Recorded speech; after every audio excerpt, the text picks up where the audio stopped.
నమస్కారం. ఈరోజు మనం ఆంధ్రప్రదేశ్లో 2025 విద్యా సంవత్సరానికి మెడికల్ అడ్మిషన్ల గురించి అంటే ఎంబీబీఎస్, బీడీఎస్ కోర్సుల ప్రవేశాల ప్రక్రియ గురించి వివరంగా మాట్లాడుకుందాం. నమస్కారం. అవును, దీనికి సంబంధించి మన దగ్గర అఫీషియల్ నోటిఫికేషన్లు, లేటెస్ట్ న్యూస్ రిపోర్ట్సు, ఇంకా కౌన్సిలింగ్ వెబ్సైట్ల నుంచి సేకరించిన సమాచారం ఉంది. చాలామంది విద్యార్థులు, తల్లిదండ్రులు ఎదురుచూసే సమయం కదా ఇది. నిజమే. ఈ ప్రాసెస్ కొంచెం క్లిష్టంగా అనిపించొచ్చు. అందుకే దీన్ని వీలైనంత స్పష్టంగా, సులభంగా అర్థమయ్యేలా వివరించడమే మన ప్రయత్నం. అవును, ఎందుకంటే వేల సంఖ్యలో సీట్లున్నాయి కదా. కరెక్ట్. సుమారుగా 6,200 పైగా ఎంబీబీఎస్, 1,400 పైగా బీడీఎస్ సీట్లున్నాయి ఆంధ్రప్రదేశ్లో, ప్రభుత్వ, ప్రైవేట్ కాలేజీలు కలిపి. ఓ, అంటే అవకాశాలు చాలానే ఉన్నాయి. చాలానే ఉన్నాయి. సరైన సమాచారంతో అప్లై చేస్తే మంచి కాలేజీలో సీటు సంపాదించడం సాధ్యమే. సరే, ముందుగా అసలు ఈ ప్రవేశాలకు బేసిస్ ఏంటి? ఏ పరీక్ష ఆధారంగా ఇవి జరుగుతాయి? దీనికి మూలం నీట్ యూజీ పరీక్ష. ఆ పరీక్షలో అర్హత సాధించడం తప్పనిసరి. అది లేకుండా ఎంబీబీఎస్ లేదా బీడీఎస్లో చేరడానికి లేదు. ఓకే, మరి ఈ మొత్తం ప్రక్రియను ఎవరు నిర్వహిస్తారు ఆంధ్రప్రదేశ్లో? ఈ బాధ్యత అంతా విజయవాడలోని doctor YSR university of health sciences అంటే వైఎస్ఆర్ యుహెచ్ఎస్ చూసుకుంటుంది. వాళ్ళ వెబ్సైట్ ఏమైనా ఉందా ఫాలో అవ్వడానికి? ఉన్నాయి. drntruhsap.in ఒకటి, ఇంకొకటి ugcounseling.ysruhs.com. ఈ రెండు చాలా ముఖ్యం. అప్డేట్స్ అన్నీ ఇక్కడే వస్తాయి. అభ్యర్థులు తరచుగా వీటిని చెక్ చేస్తూ ఉండాలన్నమాట. అవును, తప్పకుండా. ప్రతి చిన్న అప్డేట్ అక్కడే ప్రకటిస్తారు. మరి ఈ సీట్ల విభజన ఎలా ఉంటుంది అంటే ప్రభుత్వ, ప్రైవేట్ కోటాలు అవి? మొత్తం సుమారుగా 36 మెడికల్, 16 డెంటల్ కాలేజీలు ఉన్నాయి కదా. వీటిల్లో గవర్నమెంట్ కాలేజీల్లో ఉన్న సీట్లలో 15% ఆల్ ఇండియా కోటా ఏఐక్యూ కింద నేషనల్ లెవెల్లో భర్తీ చేస్తారు. అంటే దేశంలో ఎక్కడివారైనా పోటీపడచ్చు. అవును, మిగిలిన 85% సీట్లు స్టేట్ కోటా కిందకొస్తాయి. ఇవి మన రాష్ట్ర విద్యార్థులకే. మరి ప్రైవేట్ కాలేజీల సంగతి? ప్రైవేట్ కాలేజీల్లో సీట్లను మళ్లీ రెండుగా విభజిస్తారు. 50% సీట్లు కేటగిరీ ఏ లేదా కాంపిటెంట్ అథారిటీ కోటా సిక్యూ అంటారు. వీటికి ఫీజులు ప్రభుత్వ నియంత్రణలో ఉంటాయి. అంటే కొంత తక్కువగా ఉంటాయన్నమాట. అవును, మిగిలిన 50% యాజమాన్య కోటా, మేనేజ్మెంట్ కోటా అంటే category B, category C NRI సీట్లు. వీటికి ఫీజులు యాజమాన్యాలే నిర్ణయిస్తాయి. అవి చాలా ఎక్కువగా ఉంటాయి. ఇందాక స్టేట్ కోటా అన్నారు కదా, అందులో ఈ స్థానికత, లోకల్ స్టేటస్ అనేది చాలా ముఖ్యమంటున్నారు. అంటే ఏపీని ఓపెన్ స్టేట్ అనొచ్చా లేక క్లోజ్డ్ స్టేట్ అనాలా? ఇది చాలా కీలకమైన పాయింట్. స్టేట్ కోటాలోని 85% సీట్లలో మళ్లీ 85% సీట్లను స్థానిక అభ్యర్థులకు కేటాయిస్తారు. ఓ, అంటే స్థానికులకే మెజారిటీ సీట్లు. అవును, ఈ స్థానికతను కూడా మళ్లీ ఆంధ్ర యూనివర్సిటీ ఏయూ ప్రాంతం, శ్రీ వెంకటేశ్వర యూనివర్సిటీ ఎస్వీయూ ప్రాంతం అని విభజించి ఆయా ప్రాంతాల స్థానిక అభ్యర్థులకే కేటాయిస్తారు. అంటే ఏయూ పరిధిలోని జిల్లాల వారికి కొన్ని, ఎస్వీయూ పరిధిలోని వారికి కొన్ని అన్నమాట. కరెక్ట్. అందుకే ఏపీని ప్రధానంగా క్లోజ్డ్ స్టేట్గానే పరిగణిస్తారు. ఎందుకంటే స్థానికులకే ఎక్కువ ప్రాధాన్యత. అయితే ఆ మిగిలిన 15% సీట్లు అన్రిజర్వ్డ్. వీటికి స్థానికులు, స్థానికేతరులు ఇద్దరూ పోటీ పడవచ్చు. కాబట్టి పూర్తిగా క్లోజ్డ్ అని కూడా చెప్పలేము. అర్థమైంది. ఇప్పుడు అర్హతల విషయానికొస్తే నీట్ స్కోర్ ఎంత ఉండాలి? నీట్ 2025లో క్వాలిఫై అవ్వాలి. అంటే జనరల్ కేటగిరీ లేదా ఈడబ్ల్యూఎస్ వాళ్ళు 50వ పర్సెంటైల్ స్కోర్ చేయాలి. ఎస్సీ, ఎస్టీ, బీసీ అభ్యర్థులు 40వ పర్సెంటైల్, ఇక ఓసీ, పీడబ్ల్యూడీ వాళ్ళు 45th పర్సెంటైల్ సాధించాలి. వయస్సు పరిమితి ఏమైనా ఉందా? ఉంది. డిసెంబర్ 31, 2025 నాటికి 17 ఏళ్లు నిండి ఉండాలి. గరిష్ట వయోపరిమితి లేదు. ఇది చాలా మందికి గుడ్ న్యూస్. అవును. Education qualification? ఇంటర్మీడియట్ లేదా దానికి సమానమైన పరీక్షలో ఫిజిక్స్, కెమిస్ట్రీ, బయాలజీ, బయోటెక్నాలజీ ఇంకా ఇంగ్లీష్ సబ్జెక్టులతో పాస్ అవ్వాలి. మార్కుల శాతం కూడా ముఖ్యం. జనరల్కి 50%, రిజర్వ్డ్ కేటగిరీలకు 40%, పీడబ్ల్యూడీ వారికి 45% మినిమం మార్కులుండాలి బయాలజీ గ్రూప్లో. ఈ లోకల్ స్టాటస్ని ఎలా డిసైడ్ చేస్తారు? అంటే ఏ రూల్స్ ప్రకారం? అది ఆంధ్రప్రదేశ్ ఎడ్యుకేషనల్ ఇన్స్టిట్యూషన్స్ ఆర్డర్ 1974 ప్రకారం నిర్ణయిస్తారు. సాధారణంగా అభ్యర్థి ఎక్కడ ఎక్కువ కాలం చదివారు అంటే 6వ తరగతి నుంచి ఇంటర్ వరకు చదివిన ప్రదేశాల ఆధారంగా స్థానికతను నిర్ధారిస్తారు. ఓకే, రిజర్వేషన్లెలా ఉన్నాయి? రిజర్వేషన్లు ఎస్సీలకు 15%, ఎస్టీలకు 6%, వెనుకబడిన తరగతులకు బీసీ మొత్తం 29%. దీన్ని మళ్ళీ ఏ, బి, సి, డి, ఈ గ్రూపులుగా విభజించారు. ఈడబ్ల్యూఎస్ కోటా కింద 10% సీట్లున్నాయి. మహిళలకు రిజర్వేషన్ ఉందా? ఉంది. 33.33% హారిజాంటల్ రిజర్వేషన్ మహిళలకు వర్తిస్తుంది అన్ని కేటగిరీలలో. వీటితో పాటు స్పెషల్ కేటగిరీస్ కూడా ఉన్నాయి. సిఏపి, ఆర్మీ పిల్లలు, ఎన్సీసీ, స్పోర్ట్స్, పీడబ్ల్యూడి, దివ్యాంగులు, పోలీస్ మార్టియర్స్ పిల్లలు, scouts and guides, Anglo Indian లాంటివి.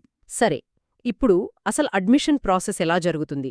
కాంపిటెంట్ అథారిటీ కోటా, సీక్యూ సీట్ల భర్తీ దశలేంటి? స్టెప్ బై స్టెప్ చూస్తే ఫస్ట్ నీట్లో అర్హత సాధించడం, తర్వాత వైఎస్ఆర్ యూహెచ్ఎస్ వెబ్సైట్లో ఆన్లైన్ రిజిస్ట్రేషన్ చేసుకోవాలి. నిజానికి 2025కి ఈ రిజిస్ట్రేషన్ ప్రక్రియ ఇప్పటికే ముగిసింది. ఓహో, అంటే ఇప్పుడు రిజిస్టర్ చేసుకోవడానికి లేదా? లేదు, ఆ టైం అయిపోయింది. రిజిస్టర్ చేసుకున్న వాళ్ళు తర్వాత స్టెప్కి వెళ్తారు. అదేంటంటే అవసరమైన సర్టిఫికెట్లన్నింటినీ ఆన్లైన్లో అప్లోడ్ చేయడం. ఆ తర్వాత యూనివర్సిటీ వాటన్నిటినీ వెరిఫై చేసి ప్రొవిజనల్ మెరిట్ లిస్ట్, ఆ తర్వాత ఫైనల్ మెరిట్ లిస్ట్ విడుదల చేస్తుంది ర్యాంకుల ఆధారంగా. ఇక్కడ్నుంచే అసలు కౌన్సిలింగ్ మొదలవుతుందనుకుంటా. అవును, మెరిట్ లిస్ట్ వచ్చాక వెబ్ ఆప్షన్లు ఇచ్చుకోవాలి. దీన్నే చాయిస్ ఫిల్లింగ్ లేదా వెబ్ కౌన్సిలింగ్ అంటారు. అంటే మన ర్యాంకుకు తగ్గట్టు మనకు నచ్చిన కాలేజీలను ఆర్డర్లో పెట్టుకోవాలి. ఎగ్జాక్ట్లీ. ప్రాధాన్యతా క్రమంలో కాలేజీల లిస్ట్ ఇవ్వాలి. తర్వాత దాన్ని లాక్ చేయాలి. దీని ఆధారంగా యూనివర్సిటీ సీట్లను కేటాయిస్తుంది. ఎన్ని రౌండ్స్ ఉంటాయి ఈ కేటాయింపుల్లో? సాధారణంగా ఫేజ్ 1, ఫేజ్ 2, తర్వాత మాపప్ రౌండ్ ఉంటాయి. ఇంకా మిగిలిపోతే స్ట్రే వేకెన్సీ రౌండ్ కూడా నిర్వహిస్తారు. సీట్ అలాట్ అయితే ఏం చేయాలి? యూనివర్సిటీకి నిర్దేశించిన ఫీజు ఆన్లైన్లో చెల్లించి అలాట్మెంట్ ఆర్డర్ డౌన్లోడ్ చేసుకోవాలి. ఆ తర్వాత ఒరిజినల్ సర్టిఫికెట్స్తో పాటు కేటాయించిన కాలేజీకి వెళ్లి రిపోర్ట్ చేయాలి. ప్రస్తుతం ఆగస్టు 11, 2025 పరిస్థితేంటి? రిజిస్ట్రేషన్ అయిపోయింది అన్నారు కదా? అవును, ఇప్పుడు సర్టిఫికెట్ల వెరిఫికేషన్, మెరిట్ లిస్ట్ తయారీ దశలో ఉన్నట్టు సమాచారం. వెబ్ ఆప్షన్లు బహుశా త్వరలోనే, అంటే ఈ ఆగస్టు నెలలోనే మొదలయ్యే అవకాశం ఉంది. క్లాసులు ఎప్పుడు మొదలవ్వచ్చు? షెడ్యూల్ ప్రకారమైతే సెప్టెంబర్ 1 నుంచి ఎంబీబీఎస్ మొదటి సంవత్సరం తరగతులు ప్రారంభం కావాలి. కాబట్టి ప్రాసెస్ వేగంగానే జరుగుతుంది. అభ్యర్థులు వెబ్సైట్ రోజూ చూడటం చాలా ముఖ్యం. ఏమేం డాక్యుమెంట్స్ కావాలి అంటారు ముఖ్యంగా? లిస్ట్ పెద్దదే ఉంటుంది. NEET rank card, admit card, birth certificate, SSC memo, inter marks memo, 6వ తరగతి నుంచి ఇంటర్ వరకు స్టడీ లేదా బోనఫైడ్ సర్టిఫికెట్లు, టీసీ, క్యాస్ట్ సర్టిఫికెట్ అవసరమైతే, EWS certificate, income certificate, Aadhaar card, ఇలా చాలా ఉంటాయి. పూర్తి లిస్ట్ ప్రాస్పెక్టస్లో ఉంటుంది. అన్నీ సిద్ధంగా ఉంచుకోవాలి. ఇప్పుడు ఫీజుల విషయానికి వద్దాం. ప్రభుత్వ కాలేజీల్లో ఎంత ఉంటుంది? ప్రభుత్వ కాలేజీలు ఇంకా ప్రైవేట్ కాలేజీల్లోని కేటగిరీ ఏ సీట్లకు ట్యూషన్ ఫీజు చాలా తక్కువ. సంవత్సరానికి సుమారుగా 15,000 రూపాయలు ఉండొచ్చు. ఓ, పర్వాలేదు. మరి యూనివర్సిటీ ఫీజు? అది అదనం. కాంపిటెంట్ అథారిటీ కోటా సిఓక్యూ సీట్లకు యూనివర్సిటీ ఫీజు సుమారు 25,100 రూపాయలు ఒకేసారి కట్టాలి. సంవత్సరానికి 12 లక్షల వరకు కూడా ఉండొచ్చు. జీటామ్ లాంటి డీమ్డ్ యూనివర్సిటీ అయితే ఇంకా ఎక్కువ, దాదాపు 25 లక్షలు సంవత్సరానికి. అబ్బో, చాలా తేడా ఉంది కదా.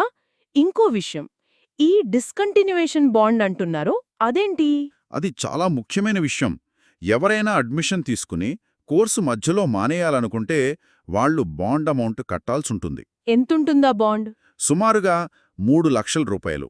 దానికి జీఎస్టీ అదనం, ఇంకా ఆ సంవత్సరానికి కట్టాల్సిన ట్యూషన్ ఫీజు కూడా కలిపి కట్టాలి.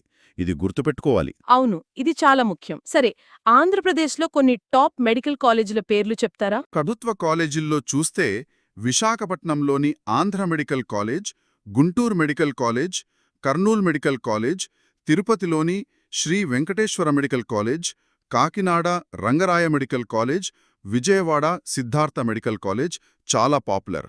ఏఐఎంస్ మంగళగిరి కూడా ఉంది.